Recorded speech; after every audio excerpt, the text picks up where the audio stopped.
Many months passed. Kiara and Kovu grew into young adults. One day Rafiki stood in his tree. He heard Mufasa's voice in the wind telling him that Kiara and Kovu must be together so the animals could finally live in peace.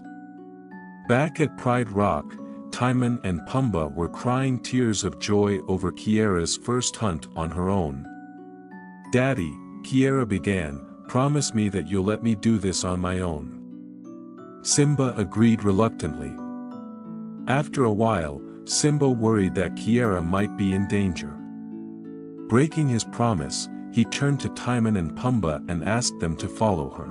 Kiara was in danger. Zira had sent Nuka and Vitani to start a fire in the Pride lands. Kiara tried to get past the flames and smoke, but it was too much for her. Just when it seemed impossible to escape, Kovu appeared and dragged her to safety. When Kiara recovered, she challenged Kovu approached Simba. "I humbly ask the strange lion who had rescued her. Who, to join your pride?" he said to the older lion. "Do you think you are?" she asked angrily. Simba hesitated. Kovu was an outsider. Kiara tried to get away, but the lion and not to be trusted, but he had just saved blocked her path. Kiara hesitated.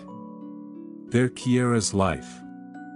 Was something familiar about this lion? Reluctantly, Simba agreed to let Kovu.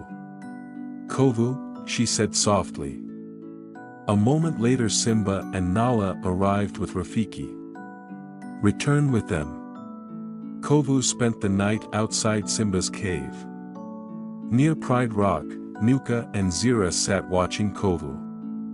They waited for him to hurt Kiara when he had the chance. But nothing happened. Something stopped Kovu from attacking Simba and his family. It was Kiara. That night, Simba had a horrible nightmare. He dreamed about Scar destroying Mufasa, but in his dream, Kovu had taken Scar's place. Simba awoke feeling disturbed and upset. How could he trust this young lion who was sleeping outside his cave? In the morning, Kiara invited Kovu to spend time with her.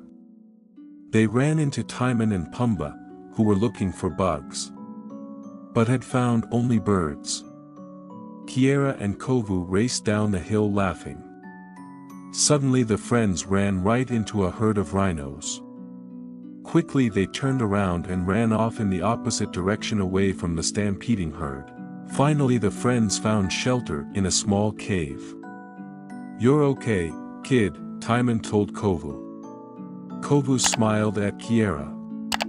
Being with Kiara, he began to doubt everything that Zira had ever told him, especially that Scar was a hero. Nearby, Simba was also having doubts. He looked up at the stars to speak to Mufasa. "Father," he began, "I am lost. Kovu is Scar's heir. How can I trust him?" Simba's answer that night came from Nala. "Oh, Simba," she said quietly. "You want so much to walk the path expected of you, perhaps Kovu does not. Get to know him and see." Meanwhile, Rafiki found Kiara and Kovu and took them to a special place called a Pendi. It was a place in their hearts where they could share their love for each other. To be continued. Don't forget subscribe to the channel and press like for more story.